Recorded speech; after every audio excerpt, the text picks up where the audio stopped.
How's it going, guys? Public Safety Network back for another video. Decided to talk about a different topic today. We're not doing another on the job. I did come up with an actual idea. But if you haven't already, go ahead and like the video. Go ahead and comment down below at the end of the video any questions or comments you'd like to make. And then go and hit the subscribe and notification bell icon to let you know when I post new videos. So today we're going to talk about kind of a topic that I've seen come up a little bit in different forums and things like that, and that's plainclothes versus undercover work. A lot of people get the two, they use them interchangeably, but that's not necessarily the case. They are different, although they do have some things that overlap. The first thing is going to be plainclothes work. Plainclothes work is simply just not wearing a uniform. You may wear other things to identify you as some type of authority figure. You might wear a polo and some cargo pants, or maybe some business attire where it's, long sleeve button up and a tie and some slacks. But you may be carrying a firearm and extra magazines or handcuffs, or in some states you may wear a badge on your belt. Again, that's all depending on what your state allows. Certain states don't allow that, including mine, so that may not be a factor. But generally, it's you want providing a security presence, but not overwhelming people with a uniformed presence. And like I said, I've worked a few details over my career that required plainclothes, but it was pretty much just a polo shirt, some cargo pants, and I carried a gun and extra magazines.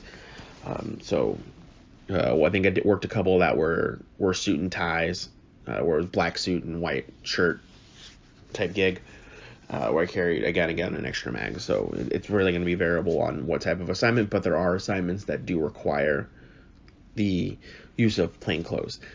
And then next is going to be undercover. Undercover kind of takes plainclothes and just moves it one step further. So instead of not wearing uniform and wearing something else to maybe identify you as an authority figure, it's going to be you're not wearing a uniform and you're blending in with your surrounding as to pretty much go unnoticed or hiding in plain sight, as some people put it. This is generally going to be you pick a outfits or attire that matches your surrounding.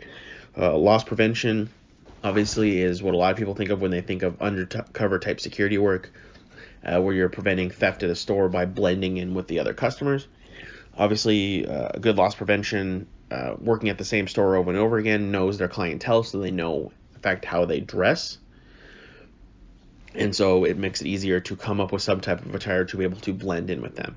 Executive protection also does both plainclothes and undercover work, where sometimes it's very obvious that they're executive protection, that they're protecting this particular person, and then obviously sometimes they may have undercovers who just blend in with the crowd, obviously depending on how important this person is. So they may wear attire from, if the client is going to, a black tie gala, then they'll wear a tuxedo. Or if the client maybe is going to something a little more casual, they may wear a polo and, some slacks maybe.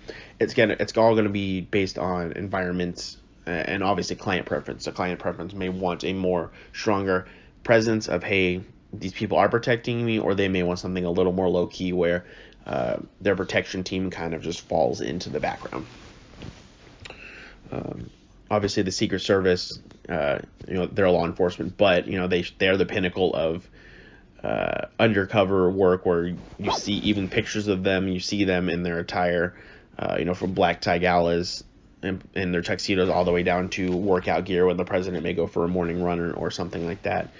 And then obviously having agents in the surrounding that you wouldn't be able to identify as Secret Service agents. Obviously, they're a whole different breed, but they're they definitely have the undercover thing down. Also with undercover work, you may still carry some type of weapon. It may be a firearm, it may be something else, but generally that's something you're going to carry concealed, because obviously you don't want to be identified, so therefore you would carry something where no one can see it. A lot of times people will use either compact or subcompact firearms for this type of work, because they're much easier to conceal than, say, a full-size duty weapon would be. I do remember the few times that I did have to concealed carry while working. I usually went with like a Glock 19 because I carried a Glock 17, so it was pretty much same weapon, just a little bit smaller, a little more compact.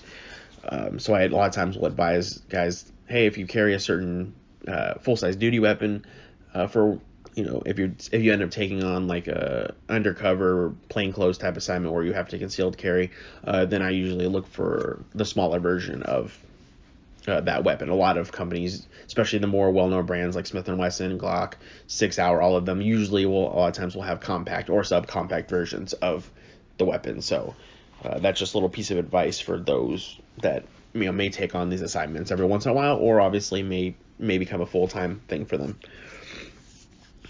And then lastly, again, I'm going to keep the video kind of short, is I'm going to tell you a little story. So this was probably about 4, maybe 3 years ago.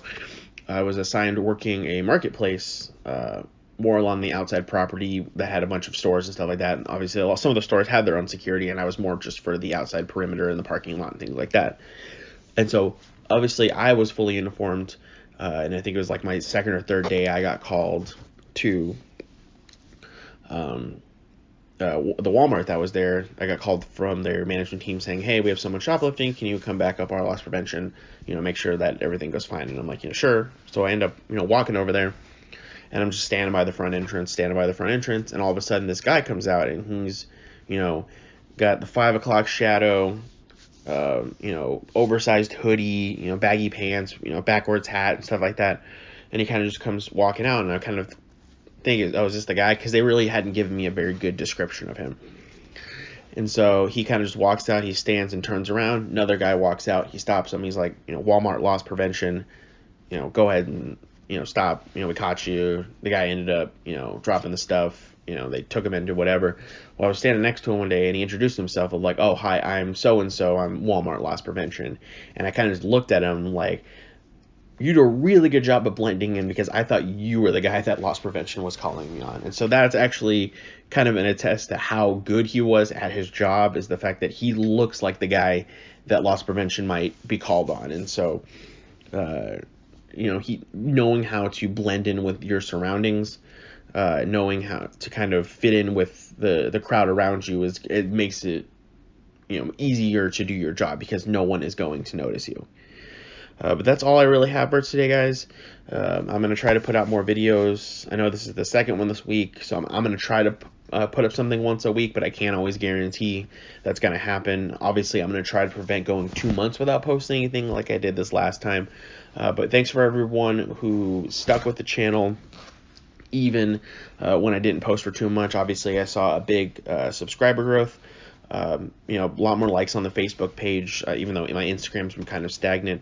But keep doing that, guys. Keep liking all the videos. Keep watching all the videos. I'm a little more energized to start doing stuff, and so I'm really happy that everyone kind of stuck around, and that my channel even growed while I was on hiatus. But thanks for watching, guys, and don't forget to hit that subscribe button, and I will go ahead and catch you next time.